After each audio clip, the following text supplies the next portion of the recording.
1992 ആരംഭിച്ച ചിത്രകലാ പഠനത്തോടെയാണ് ഞാൻ ചിത്രകലയിലോട്ട് സജീവമായി പ്രവർത്തിക്കാൻ തുടങ്ങിയത്.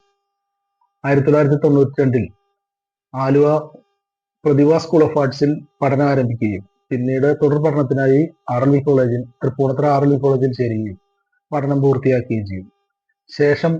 പഠനത്തിന് ശേഷം അല്പനാളുകൾ ഏതാണ്ട് 8 വർഷത്തോളം കുവൈറ്റിൽ ചിത്രകാരനായി ജോലി ചെയ്തു. നാട്ടിൽ വന്ന ശേഷം ചിത്രകലയിൽ പല മാധ്യമങ്ങളും ഞാൻ പരീക്ഷിച്ചു നോക്കിയിരുന്നു. അതിലൊന്നാണ് പേന കൊണ്ട് ചിത്രങ്ങൾ വരയ്ക്കുക എന്നുള്ളത്. അതിൽ ഏതാണ്ട് സാംസ്കാരിക മേഖലകളിലെ, രാഷ്ട്രീയ മേഖലകളിലെ പ്രമുഖരായ അഥവാ മഹത് വ്യക്തികളുടെ ചിത്രങ്ങൾ വരയ്ക്കുകയും ഒപ്പം തന്നെ തദ്ദേശവാസികളായ നാട്ടുകാരുടെയും സുഹൃത്തുക്കളുടെയും ചിത്രങ്ങൾ വരച്ച് ഏതാണ്ട് 300-400ഓളം ചിത്രങ്ങൾ എനിക്ക് വരയ്ക്കാൻ സാധിച്ചിട്ടുണ്ട്. അതിനുശേഷം മ്യൂറലിൽ കുറച്ച് ചിത്രസൂത്രം ബേസ് ചെയ്ത് കുറച്ച് പഠനങ്ങൾ നടത്തുകയും ചിത്രസൂത്രം എന്ന ഗ്രന്ഥം അതിനെ ആധികരിച്ചുകൊണ്ട് കുറെ ചിത്രങ്ങൾ വരയ്ക്കാൻ എനിക്ക് സാധിച്ചു. ആലുവ ദത്താത്രേയ ക്ഷേത്രം, പറവൂർ കണ്ണംകുളങ്ങര ക്ഷേത്രം, തോന്നിയകാവ് ക്ഷേത്രം, അതുപോലെ തന്നെ മൈസൂരിലുള്ള ഒരു ഹനുമാൻ ക്ഷേത്രം, കർണാടകയിലെ പല ക്ഷേത്രങ്ങളും, അതിനുശേഷം കൊല്ലൂർ മൂകാംബികയിലും വരയ്ക്കാൻ എനിക്ക് ഭാഗ്യം ലഭിച്ചിരുന്നു. പല ശൈലിയിലുള്ള ചിത്രങ്ങൾ മ്യൂറലിൽ എനിക്ക് രചിക്കാൻ സാധിച്ചിട്ടുണ്ട്. പുതിയ ആധുനിക കലയും പ്രാചീനമായ ചുവർ ചിത്രകലയും സംയോജിപ്പിച്ച് വരയ്ക്കുവാൻ എനിക്ക് ഭാഗ്യം ലഭിച്ചിട്ടുണ്ട്.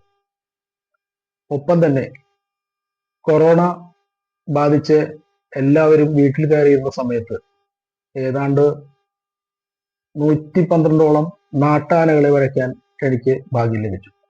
അതിൽ പ്രത്യേകത എന്തെന്ന് വെച്ചാൽ ഈ 112 ആനകളും ആനകളുടെ പോർട്രേറ്റുകളായിരുന്നു. ഇത് തൃശ്ശൂർ പൂരസ് നഗരിയിൽ എക്സിബിഷൻ നടത്തണമെന്നായിരുന്നു എൻ്റെ ആഗ്രഹം. യാത്രകളെ ഒരുപാട് ഇഷ്ടപ്പെട്ടിരുന്ന ഞാൻ ഒരുപാട് പുണ്യസ്ഥലങ്ങളും സമാധി സ്ഥലങ്ങളും സന്ദർശിക്കാൻ ആഗ്രഹിച്ചിരുന്ന ഒരാളാണ്. ശാരീരിക ബുദ്ധിമുട്ടുകൾ മൂലം യാത്ര നടക്കാതെ ആയപ്പോൾ ഞാൻ ഈ മഹത് വ്യക്തികളെ, ഗാന്ധിജി, വിവേകാനന്ദൻ, മാതാ അമൃതാനന്ദമയി, അതുപോലെ തന്നെ യേശുക്രിസ്തു മുതലായവരെയെല്ലാം ഞാൻ മോണോക്രോം ചിത്രങ്ങളിലേക്ക് പകർത്തുകയുണ്ടായി. അതിനുശേഷം ഹനുമാൻ ചാലീസ